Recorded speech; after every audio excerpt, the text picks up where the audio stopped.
যে কেউ যদি আল্লাহকে নিয়ে কথা বলে, কেউ যদি নবীজি সাল্লাল্লাহু আলাইহি ওয়াসাল্লামকে নিয়ে কথা বলে, তাহলে আমরা দেখতেছি তাকে বিশ্রীভাবে দমন পীড়ন করা হচ্ছে। মহান আল্লাহ তাআলার যে এখতিয়ার, এইটা আপনি নিজের হাতে তুলে নিচ্ছেন কিভাবে?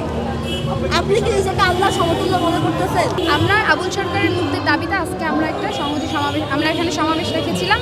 ঠিক একই রকম, একই টেন্ডেন্সি আমরা এখন আবার দেখতেছি। যে কেউ যদি আল্লাহকে নিয়ে কথা বলে, কেউ যদি নবীজি সাল্লাল্লাহু আলাইহি ওয়াসাল্লামকে নিয়ে কথা বলে, তাহলে আমরা দেখতেছি তাকে বিশ্রীভাবে দমন পীড়ন করা হচ্ছে। আমি নিজে একজন মুসলমান হিসেবে আমি বুঝতেছি যে এটা খুবই সেন্সিটিভ বিষয়, সবারই কষ্ট লাগে। আপনার কষ্ট লাগে, আপনি তাকে অ্যাভয়েড করেন না। আপনি আপনার ফ্যামিলি মেম্বার সবাইকে বলেন এই আবুল সরকার সে ধর্ম বর্ণনা করে, তার গান আমরা শুনবো না। আপনি কে এই দাবি জানানোর সে গান গাইতে দেওয়া যাবে না?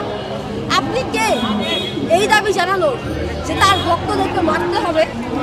আল্লাহর সাথে সে অবমাননা করছে না। লানত কে নাজিল করবে? লানত নাজিলের এখতিয়ারটা কার? আপনার? লানত নাজিলের এখতিয়ার কি আমার মহান আল্লাহ তাআলার না? আপনি মহান আল্লাহ তাআলার যেই বিধান, মহান আল্লাহ তাআলার যে এখতিয়ার, এইটা আপনি নিজের হাতে তুলে নিচ্ছেন কিভাবে?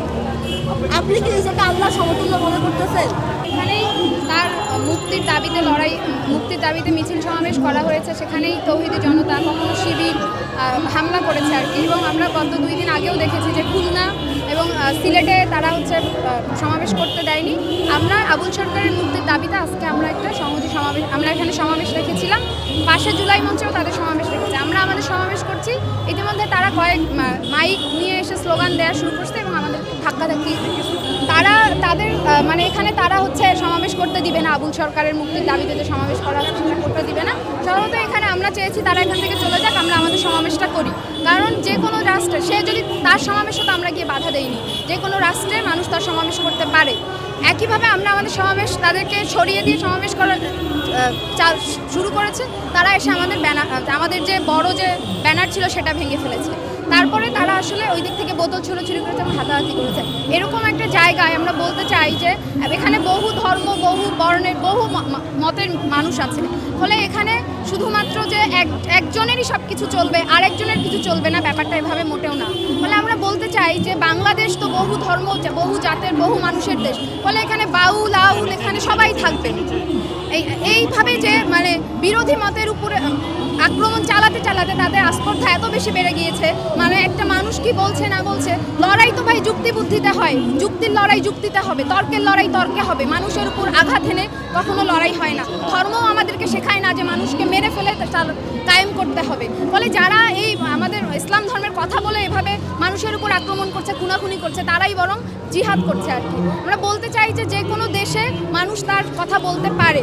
ফলে আমরা দেখেছি হাসিনা আমলেও যেভাবে একের পর এক দমন পীড়ন চলেছে, একদম একই কায়দায় ইউনূসও হাসিনাকে কতভাবে ছড়িয়ে যাওয়া যায়।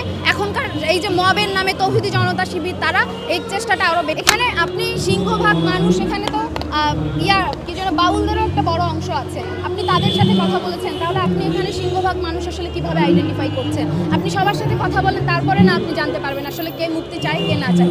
আরেকটা কথা আমি বলছি, আমার যুক্তির লড়াই যুক্তিতে হবে, তর্কের লড়াই তর্কে হবে, লেখা দিয়ে লেখার লড়াই হবে।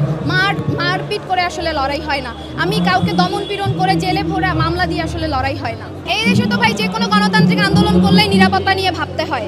ফলে একইভাবে তারা আবার হামলা করতে আসতে পারে, কিন্তু আমরা আমাদের এখান থেকে আমরা সর্বোচ্চ রেজিস্ট করার চেষ্টা করব।